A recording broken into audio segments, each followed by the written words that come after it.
কোথাও কেউ নেই। পর্ব ১৫। শওকত সাহেবের বাইরে হাঁটাহাঁটির পরিমাণ অনেক বেড়েছে। এখন আর আগের মতো দুপুরে খেতে আসেন না, কোনো একটা সস্তা হোটেলে ঢুকে পড়েন। খাওয়া দাওয়া সেরে চেয়ারে বসেই খানিকক্ষণ সময় ঘুমিয়ে নেন। এই নিয়ে হোটেলওয়ালার মধ্যে মাঝে মাঝে মৃদু বচসা হয়। সেদিন একবার হাতাহাতি পর্যায়ে চলে গেল।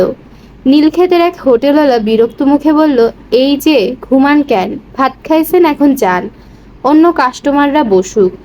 শওকত সাহেব লজ্জিত হয়ে উঠে পড়লেন। খেপে গেল অন্য কাস্টমাররা। একজন বুড়ো মানুষ খাওয়ার পর বিশ্রাম করছে, আর তুমি জোর করে তুলে দিলে? পয়সাটাই শুধু দেখো। দেখতে দেখতে ওদের মধ্যে হোটেলওয়ালাদের তুমুল লেগে গেল, প্রায় হাতাহাতি উপক্রম। এই সব ক্ষেত্রে যা হয়, হোটেলওয়ালার পরাজয় হলো এবং সে চিবিয়ে চিবিয়ে বললেন, যান ভাই ঘুমান, ওই বুড়া মিয়ারে একটা বালিশ আইনা দে।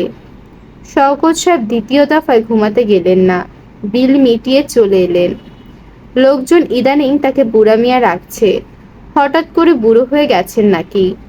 পান কিনতে গিয়ে খুব নজর করে আয়নায় নিজেকে দেখলেন। চেহারা তো আগের মতোই আছে, শুধু কপালের দিকে কিছু চুল ইন্দিরা গান্ধীর মতো পেকে গেছে। তবু সবাই কেন বুড়ো ভাবতে শুরু করলো? অবশ্য বুড়ো হবার অনেক সুবিধাও আছে। বাসে উঠলে সহজে সিট পাওয়া যাচ্ছে। গতকালই গুলিস্তান যাচ্ছিলেন। লেডিস সিটে বসা অল্প বয়সী একটা মেয়ে বলল, জায়গা আছে, বসুন না। মেয়েটি সরে কিছু জায়গা করে দিল। কোথায় যাওয়া যায়? বাইরে বেশ রোদ। রোদ না কমলে হাঁটাহাঁটি করে আরাম পাওয়া যায় না। কোনো পার্ক টার্কে খানিকক্ষণ বিশ্রাম নিলে কেমন হয়? শওকত সাহেব চলে গেলেন সরোয়ার্দী উদ্যানে। এই দুপুরের রোদেও জোড়ায় জোড়ায় ছেলে মেয়েদের দেখা গেল। প্রেমের সুবিধা দেওয়ার জন্য এই সরকার এই পার্ক বানিয়েছেন? এই ধরনের কথা ভাবতে শওকত সাহেবের একটা ফাঁকা বেঞ্চে খুঁজে বের করলেন এবং সন্ধ্যা পর্যন্ত ঘুমোলেন। বেশ লাগলো তার। আজও তিনি সেরকম করবেন ভাবলেন, কিন্তু শেষ মুহূর্তে মত বদলে চলে গেলেন নিজের অফিসে। মল্লিক বাবুর কাছে 50 টাকা পাওনা আছে, যদি পাওয়া যায়। আজ মাসের 1 তারিখ, হাতে টাকা থাকার কথা।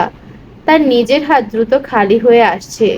কয়েকদিনের মধ্যে হয়তো মোনার কাছে হাত খরচ চাইতে হবে।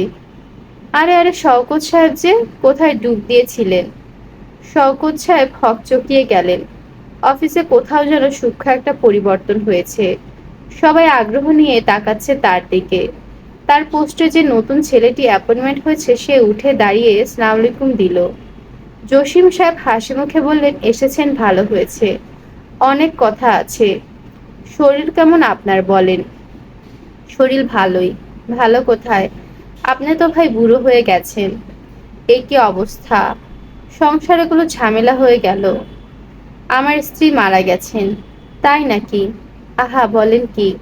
বড় আফসোসের কথা। কোনো খবর রাখি না। ওই দিন অবশ্য মল্লিকবাবু বলেছিলেন, চলেন যাই, খোঁজ নিয়ে আসি। ঝামেলার জন্য যেতে পারলাম না। অডিট হচ্ছে। কোনো কোনো দিন 8টা, সাড়ে 8টা পর্যন্ত থাকতে হয়।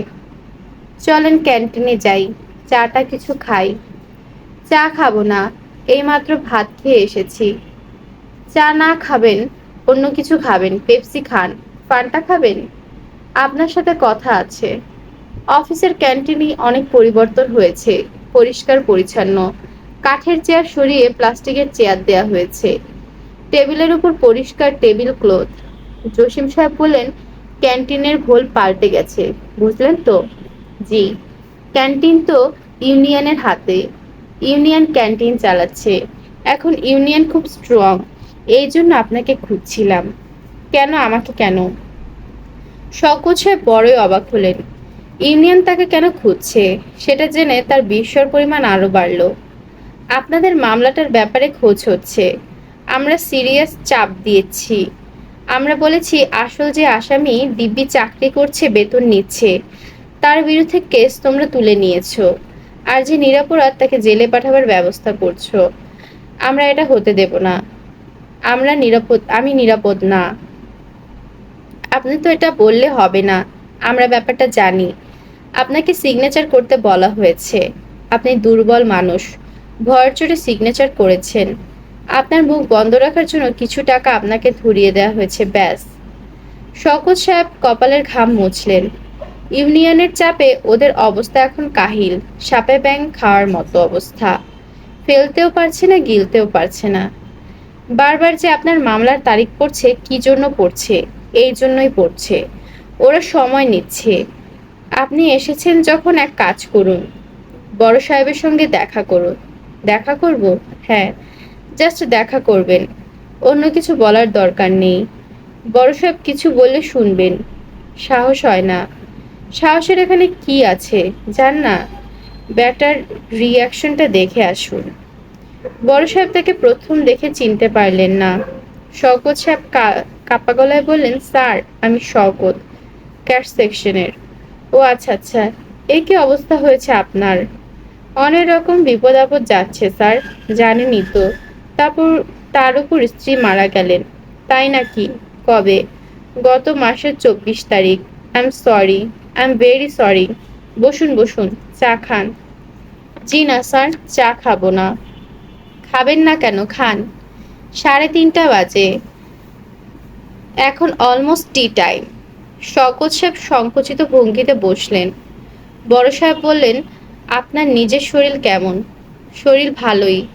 মামলাটা নিয়ে ঘোরাঘুরি বেশি হয়, বারবার ডেট পড়ে। জেল টেল যা হবার একেবারে হয়ে গেলেই ভালো ছিল। জেলে যাওয়ার মানসিক প্রস্তুতি নিয়ে নিয়েছেন? জি স্যার। বাসায় কে আছে? আমার একটা মেয়ে ক্লাস 10-এ পড়ে, একটা ছেলে ক্লাস 7-এ পড়ে, আর আমার ভাগ্নি আছে একটি। বড় সাহেব হঠাৎ বললেন, ধরুন আপনাকে যদি জেলে যেতে হয়, তাহলে ওদের দেখাশোনা কে করবে? আমার ভাগ্নিই করবে স্যার। আমি সেটা নিয়ে চিন্তা করি না, ও খুব তেজি মেয়ে। বড় সাহেব ঘরের চা শওকত সাহেবের খুব পছন্দ হলো। এই চা ক্যান্টিন থেকে আসে না, আলাদা তৈরি হয়। হালকা লিকার, মিষ্টি মিষ্টি একটা গন্ধ। আসল চায়ের গন্ধ বোধহয় এরকম। স্যার যাই। ঠিক আছে, যান। আর শোনেন, বেশি চিন্তা করবেন না, স্বাস্থ্যের দিকে নজর রাখবেন। ওই মামলাটা নিয়ে কোম্পানি চিন্তা ভাবনা করছে, হয়তো শেষ পর্যন্ত তুলে নিবে, যদিও আমি ঠিক শিওর না। শওকত সাহেব অবাক হয়ে তাকিয়ে রইলেন। আপনি দিন সাতেক পর খোঁজ নেবেন। শওকত সাহেব কি করা উচিত? ছুটে গিয়ে বড় সাহেবকে জড়িয়ে ধরা, কেঁদে ফেলা? এর কোনোটাই তিনি করতে পারলেন না। বেকুবের মতো চারদিকে তাকাতে লাগলেন, এবং কিছুক্ষণের মধ্যে তার হেঁচকি উঠে গেল। মল্লিকবাবু ধারের 50 টাকা ফিরিয়ে দিলেন। গলার স্বর নিচু করে বললেন, এই টাকা ভালো দেখে দই মিষ্টি কিনে নিয়ে যান, আমোদ ফুর্তি করেন। শওকত সাহেব সত্যি সত্যি 50 টাকারই সন্দেশ কিনে ফেললেন। 40 টাকার কিনলে ভালো হতো, রিক্সা করে বাসায় যেতে পারতেন। এখন যেতে হবে হেঁটে হেঁটে, কিন্তু বেশ লাগছে হাঁটতে। কিসের যেন একটা মিছিল বের হয়েছে। তিনি মিষ্টির প্যাকেট হাতে ওদের সঙ্গে মিশে গেলেন। মিছিলের সঙ্গে হাঁটা বেশ মজার ব্যাপার। নিজেকে তখন ক্ষুদ্র মনে হয় না। শওকত সাহেব কোনো কিছু না বুঝে দলের সবার সঙ্গে গলা উঁচিয়ে হুঙ্কার দিতে লাগলো, দিতে হবে দিতে হবে। তিনি বাসায় পৌঁছালেন সন্ধ্যাবেলা। বাসায় তখন ছোটখাটো একটা উত্তেজনার ব্যাপার চলছে। পুরনো ফ্যানটি নিয়ে আসা হয়েছে। বাকেরের তত্ত্বাবধানে সেই ফ্যান ফিট করা হয়েছে। সুইচ টিপতেই ফ্যানে এক ধরনের কম্পন দেখা গেল। মেঘ ডাকার মতো একটা শব্দ হয়ে সমস্ত বাসা অন্ধকার হয়ে গেল। বাকের বলল, শালা মদনা হারামজাদা, সবগুলো দাঁত আমি খুলে ফেলবো। বকুল খিলখিল করে হেসে ফেলল। হাসির কি হলো? এর মধ্যে হাসির কি হলো? কেউ একটা মোমবাতি আন না। আরে ব্যাপার কি? হারিকেন, মোমবাতি, কুপি কিছুই পাওয়া গেল না।